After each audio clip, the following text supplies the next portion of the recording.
In this video, we're going to work on the ALEKS problem called predicting the products of ester saponification.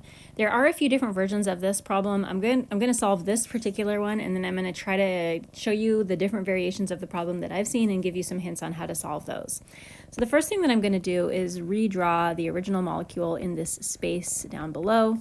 This problem, from the title, we can tell that it has to do with reacting at the ester functional group. The problem is called ester saponification. So that means we're going to be reacting right there at the ester group. Let's go ahead and start by finding the ester group. We know that that's where the chemistry is occurring.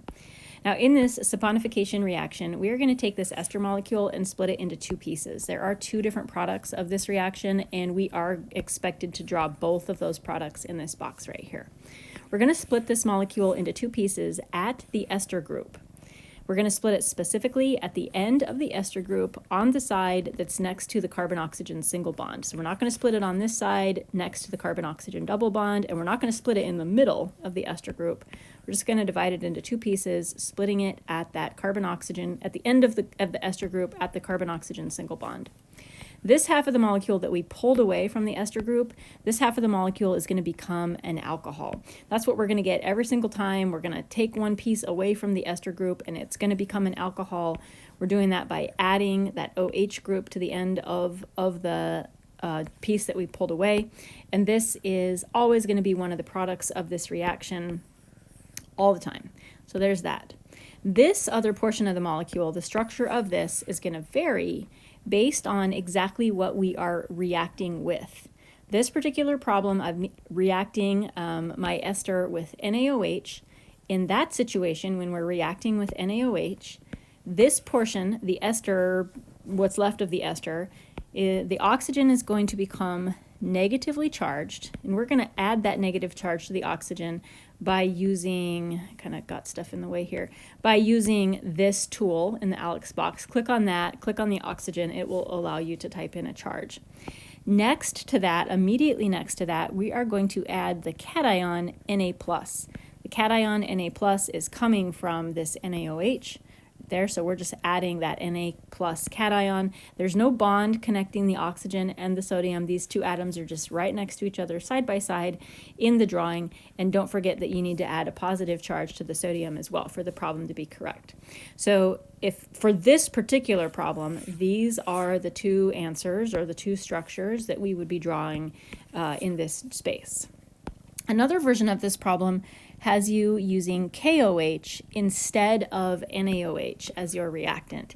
If you get that version of the problem, then the difference in your products is just going to be that you'll have the K+ ion instead of the Na+ ion. So everything else is going to be exactly the same. You'll just have the K+ ion instead of the Na+ ion. And a third version of the problem, they have you reacting this with water. If you get water as your reactant, I want you to think about it like HOH instead of H2O. And in this form, it kind of matches the structures of the others, NaOH, KOH, HOH. We're going to follow the same pattern. Instead of adding the Na or instead of adding the K, we're going to add a hydrogen to the end of the molecule out here. Now, when hydrogen adds to an oxygen atom, they don't go like this with the oxygen negative and the hydrogen positive.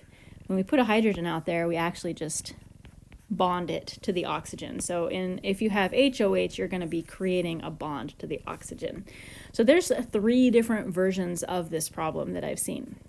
Now, I think that I've seen another version of the problem, although it wouldn't make a ton of sense, but I'm pretty sure that I've seen another version where you actually start with a carboxylic acid. That doesn't make a ton of sense to me because this problem is supposed to be about ester saponification, but I'm pretty sure that I've seen one that's like this. And so let's go ahead and just kind of, just in case, let's go ahead and pretend like that's the problem that we've been given. We have this molecule right here, and we are predicting the products of the saponification of this, which is not an ester, but we're gonna approach it the exact same way. So we are going to pretend like it's an ester. We're gonna find the ester functional group, the carbon-oxygen double bond. We're going to pull the molecule apart at the end of the ester group, at the end that's next to the carbon-oxygen single bond. This half of the molecule, we're going to add an OH to it, just like that, just like this. And this half of the molecule, we are either going to add an Na plus, a K plus, or an H based on whatever reagent you have been provided. If you're adding an Na plus or a K plus, remember this is going to become negative, and then you'll put Na plus or K plus, whatever. If you get this version of the problem, if it actually exists, then these are the two structures that you would be drawing in the box. And yeah, one of them is water, which is kind of confusing to me, again, because we're not even starting with an ester in this version of the problem. Good luck.